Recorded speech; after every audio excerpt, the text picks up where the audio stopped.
Bagoong Pilipinas, bagoong mukha. Bagoong Pilipinas, bagoong mukha. Yan, welcome guys mga kapinoy, no? Yan, welcome po sa ating YouTube channel. Yan, nandito naman guys ang ating host, no? Yan.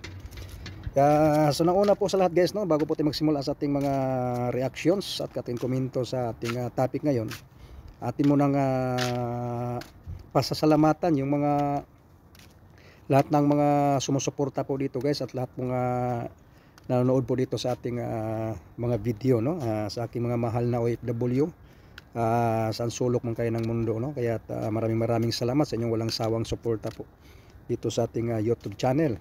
At sa ating mga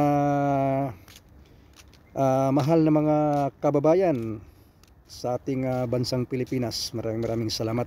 Luzon, Visayas, Mindanao, thank you so much sa inyong heartedly support and faithfully support dito sa ating YouTube channel. Again, welcome po everyone dito po sa ating lahat. Ating pag-usapan ngayon guys, kasi alam natin yung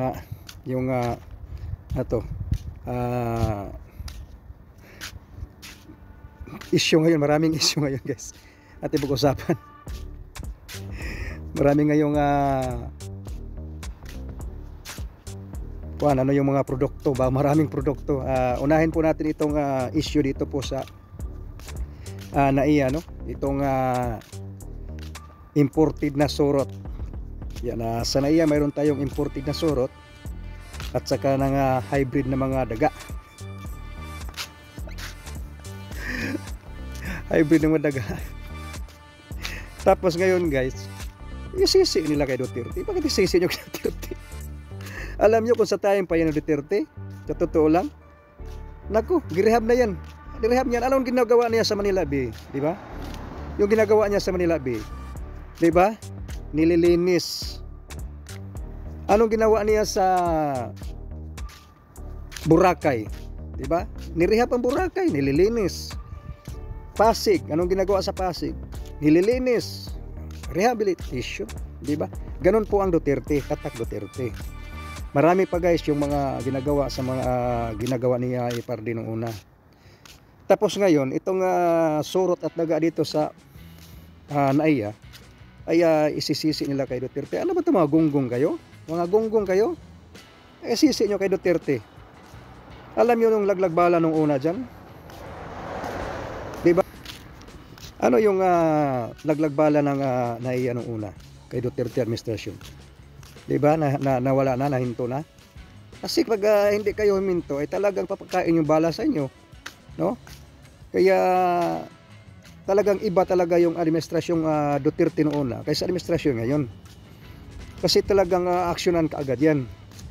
Alam nyo, kung may surot at daga sa Malacanang, sa NAIA, mayroon naman din kuting doon sa Malacanang, mayroon ding ahas sa Malacanang, at saka mayroon ding mga tambaloslos sa Congress. Diba? Ganon yun. Yun po ang ating gobyerno ngayon, no? Kaya talagang tamang-tama talaga yung bagoong Pilipinas, ito bagoong mukha. Tamang-tama talaga yun. Kaya tingnan natin yung bansa natin, no? Wala. Lagi tayong naiwan sa mga ibang bansa, lagi tayong pinapahiya sa ibang bansa. At alam nyo, ang ibang bansa wala ng respeto sa ating bansa. Tingnan nyo yung ginagawa sa Australia. Oh. Presidente natin, pinapahiya pa doon, no? Tingnan natin. Ginagawa ba nila kay Duterte noong una? Hindi ginagawa yan. Bakit? Matapang eh. Matapang at saka talagang may panindigan. Diba? Yun ang kaibahan. Kaya dapat talaga yung dapat kumilos na, no, yung ating presidente. Hindi siya magpapadala diyan sa mga nasa kanyang mga diktador diyan sa kanyang tabi-tabi, no? Dapat ay gagawa siya ng kanyang sariling desisyon, hindi yung sarili ng iba diyan, no? Yung mga nasa kanyang tabi. Kaya hindi unlad yung bansa natin kung ganito lang, tahimik at saka walang action.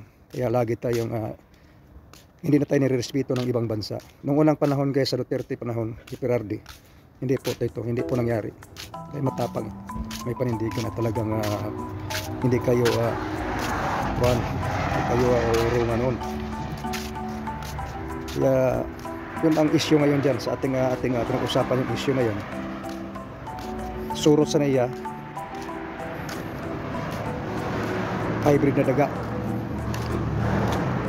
ahas sa Malacanang, puting sa Malacanang, mga tambal. Kaya yun guys, no?